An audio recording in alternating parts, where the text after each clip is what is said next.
itu saya sempat kerja di beberapa, cuman mungkin lembaga pendidikan. Tapi saya mulai terjun di kargo itu tahun 1998. Jadi waktu itu awalnya saya cuma jadi accounting.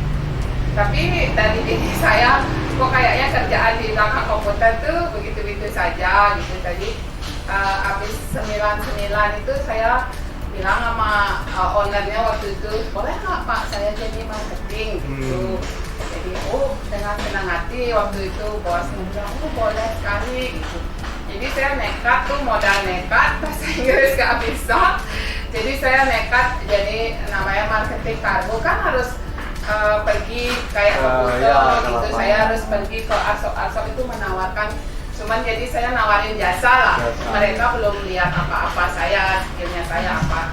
Jadi setiap ada tamu yang masuk ke suatu asok, saya tawarin, apakah kamu sudah punya kargo?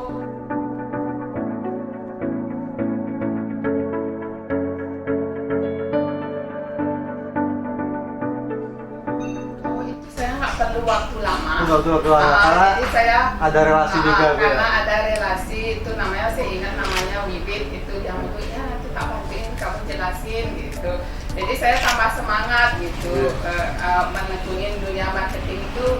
Dan kebetulan di perusahaan itu ada 3 marketing waktu itu. Jadi setiap bulannya rekap hasil penjualan itu ya baguslah ini kinerja saya di lapangan gitu. Jadi bosnya itu merasa senang.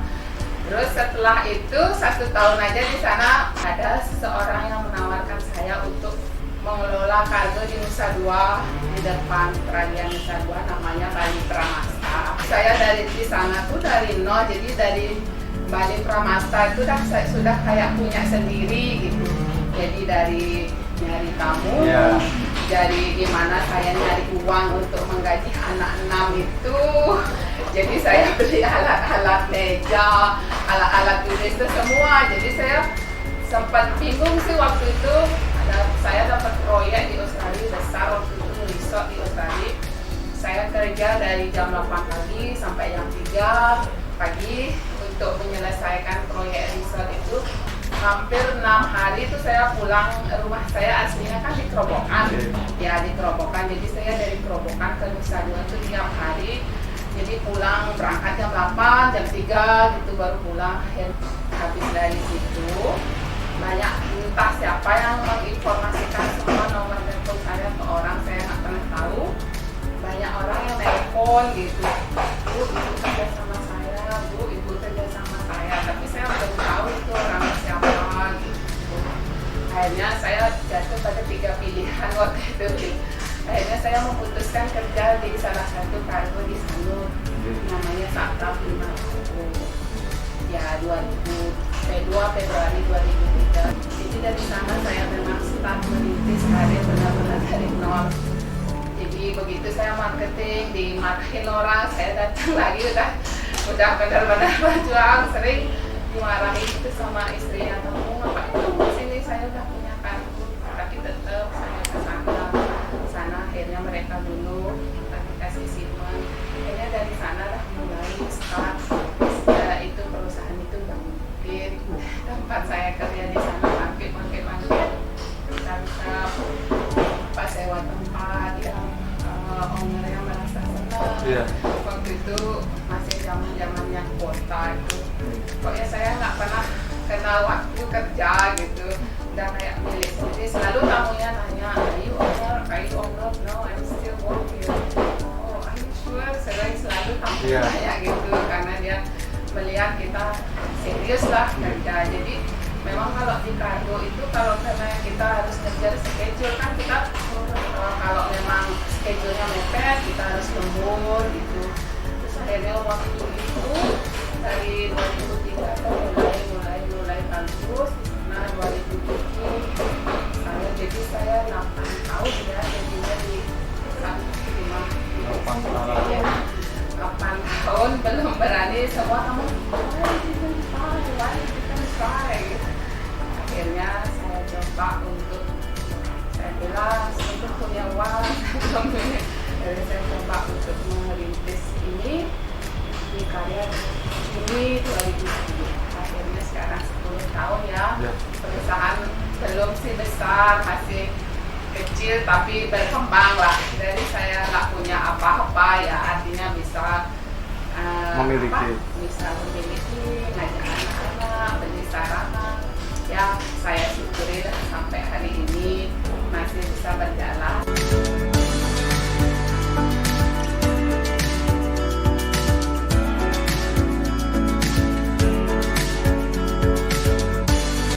Waktu kecil saya lahir di Batu Julung, Banjar Batu Julung Kerobokan itu.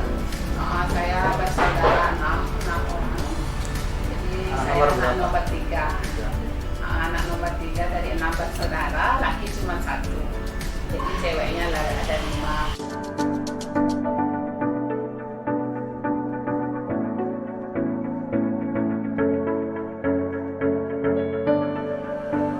Orang tua petani. Petani tapi yang memiliki sawah. Penandu. Ya, miliki sawah cuman nggak banyak sih. Sekarang sudah jadi dalung permain. Ya, dulu ya dari kecil ya memang kita diajarkan hidup keras lah. Jadi hidup keras, terus tidak boleh menyerah, terus jujur.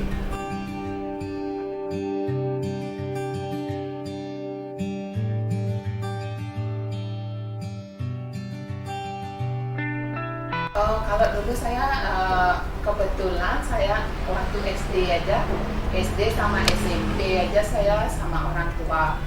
Nah setelah itu saya diajak sama sekolah, biar bisa sekolah, istilahnya kita membantu di saudara, pokoknya apapun pekerjaan di saudara kita ambil, artinya di rumah tangga itu biar bisa sekolah. Mendidik saya memang benar-benar luar biasa. Jadi kita kalau waktu dulu saya SMA kan beliau yang nyekolahin saya gitu. Tapi semua pekerjaan dari pagi sampai sore itu saya harus selesaikan semua gitu. Jadi biar bisa sekolah. Jadi saya sama orang tua cuman SMP. Jadi saya pergi dari rumah 1987 dan saya balik 2000. Nah, terus tahun 2000 ibu masih ada sampai sekarang ya. Kebetulan bapak meninggal waktu itu udah 1990 karena sakit. Itu pun sedih juga waktu karena kita belum bisa cari uang ya. Untuk ngobatin orang tua, jadi bapak meninggal waktu itu karena kena prostat.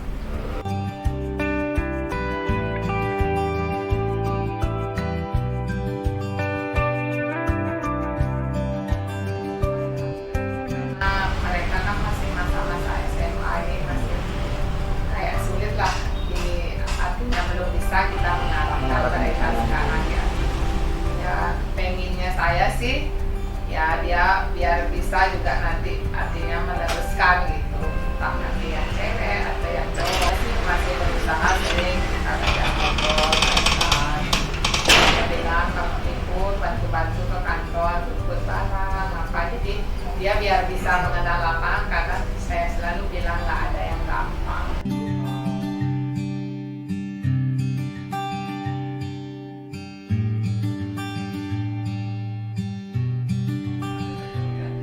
Saya nggak pernah punya, saya nggak tahu saya akan jadi apa, yang penting ya saya jalan. Tapi kayaknya jiwa bisnis itu muncul dari bapak. Jadi bapak saya dulu dia tuh istilahnya kayak kalau ada orang membangun, dibilang kontraktor, kalau kontraktor kan keren istilahnya itu. Kalau beliau nggak, jadi kalau ada orang membangun, bapak almarhum datangin orang itu, jadi perlu apa batu, perlu pasir, jadi bapak yang suplai gitu. Jadi saya juga ikut. Ada hubungan emosional juga ya sama yang santerinnya. Jadi saya ikut mau guru lah istilahnya, misalnya nanti kalau bapak bawain misalnya ke jalan raya Sesetan, bapak harus bawa pasir, tapi rumahnya orang tuh di dalam, pasirnya kan turun di pinggir jalan, saya istilahnya jadi guru kajangnya lah, ikut di terak itu.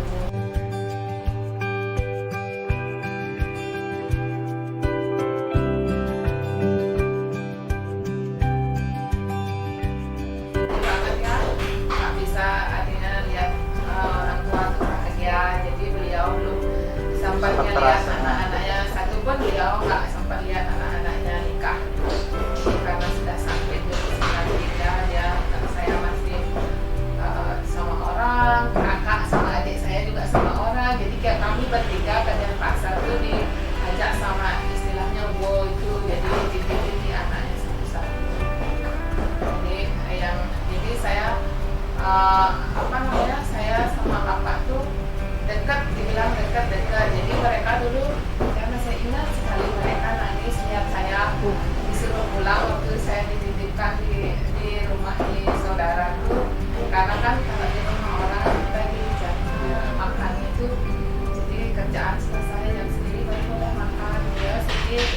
Sempat saya mau diajak pulang waktu itu.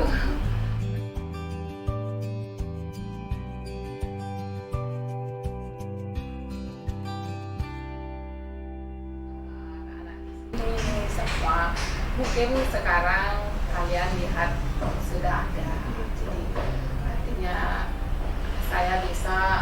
artinya saya juga bisa kadang membantu mereka, misalnya kalau mau beli apa kan biasa kan, saya bisa bantu mereka untuk artinya mungkin dia kekurangan biaya apa, jadi kita terus kan bisa support, bisa bantu, saling bantu lah.